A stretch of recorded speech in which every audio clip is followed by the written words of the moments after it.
প্রিয় দর্শক, আসসালামু আলাইকুম। তো দর্শক, যাকে দেখতে পাচ্ছেন তার নাম হচ্ছে আফরোজা। আফরোজার বিয়ে শাদী এখনও হয়নি। আফরোজার বাবা নেই, আফরোজার মা আছে, ছোট একটা বোন আছে। আফরোজাই বড়। তো আফরোজা একটি বাসায় সেলাই মেশিনের কাজ করে। তো আফরোজা কখনো চিন্তা করেনি সেলাই মেশিনের কাজ করবে।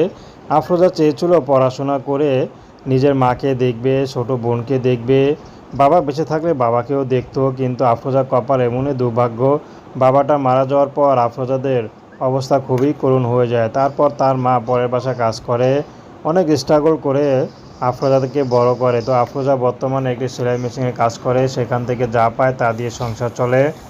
তো আসলে আফরোজা চাচ্ছে যদি ভালো একটা জীবনসঙ্গী পায় তাহলে বিয়ে করবে। 40, 50, 60 যে বয়সের হোক না কেন, আফরোজার কোনো চাহিদা নেই। সে যদি বিবাহিত হয় তারপরে তার কোনো আপত্তি নেই, যদি তাকে একটু বিয়ে করে ভালো রাখে, পাশে রাখে। তো দর্শক, প্রেম ভালোবাসা বিয়ে শাদী করা আপনাদের ব্যক্তিগত ব্যাপার। আসসালামু আলাইকুম।